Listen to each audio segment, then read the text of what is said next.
মুসলিম মুসলিমের আলাইকুম। ভাই সম্মানিত ভাই আর রহমান মুসলিম এডুকেশন ট্রাস্টের মুসলিমের ভাই ভাই পরিচালকবৃন্দ এবং যারা আহ্বান জানাই সংশ্লিষ্ট আছেন সবার সবাইকে আমি কাছে আমার ব্যক্তিগত পক্ষ থেকে শুভেচ্ছা এবং অভিনন্দন মানবতার জানাই। আমি শায়েস্তা মিয়া, কল্যাণে বিশ্বনাথ উপজেলার ২ নং খাজানশী আমরা ইউনিয়নের ৪ নং আপনাদের ওয়ার্ডের ফাঁকিশ্রী পাশে গ্রামের বাসিন্দা।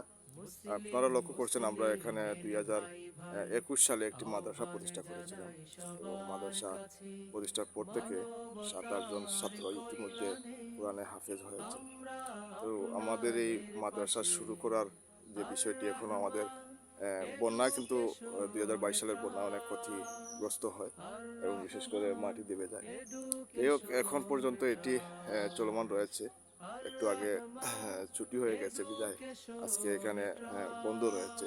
তো বিশেষ করে আমরা এখানে নিরাপদ পানির জন্য খুব কষ্টে আছি। যারা আবাসিক ছাত্র রয়েছেন তারা কিন্তু এখানে এই পানির একটি বিরাট সমস্যায় ভুগছেন।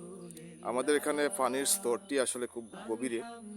সাধারণ যে ধরনের টিউবওয়েল রয়েছে, এ ধরনের টিউবওয়েলে আসলে কিন্তু আমরা পানি পাই না। বিশেষ করে ৩০০ থেকে ৪০০ ফুটের ভিতরে সাধারণ টিউবওয়েলে এ ধরনের পানি পাওয়া যায় না, ভালো পানি পাওয়া যায় না। বিশেষ করে ডিপ টিউবওয়েল ছাড়া এখানে আমরা কিন্তু অত্যন্ত কষ্টের মধ্যে আছি। আমার বাড়িতে একটি টিউবওয়েল রয়েছে, যে টিউবওয়েল দিয়ে আমরা ৭ থেকে ৮টি পরিবার নিরাপদ পানি পান করছি। কিন্তু এই বছর কয়েকদিন থেকে কিন্তু টিউবওয়েলে মোটর দিয়েও পানি ওঠানো সম্ভব হচ্ছে না। তো আমাদের এই পানির সমস্যাটুকু সমাধান করে দেওয়ার জন্য আমরা বিশেষ করে যারা বিত্তবান রয়েছেন এবং প্রবাসে রয়েছেন, বিভিন্ন সময় নিরাপদ পানির জন্য বিভিন্ন জায়গায় টিউবওয়েল অনুদান দিয়ে থাকেন।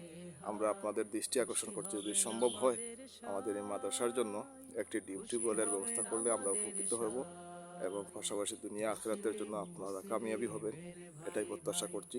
আসসালামু মুসলিম আলাইকুম। মুসলিমের ভাই ভাই আহ্বান জানাই সবার কাছে মানবতার কল্যাণে আমরা আপনাদের পাশে গরিবের মুখে ফোটাতে হাসি হাতে হাতে রেখে এগিয়ে যাব মানবতার করলে সেবা আল্লাহ পাকের রহম পাবো গরিবের মুখে ফোটাতে হাসি হাতে হাতে রেখে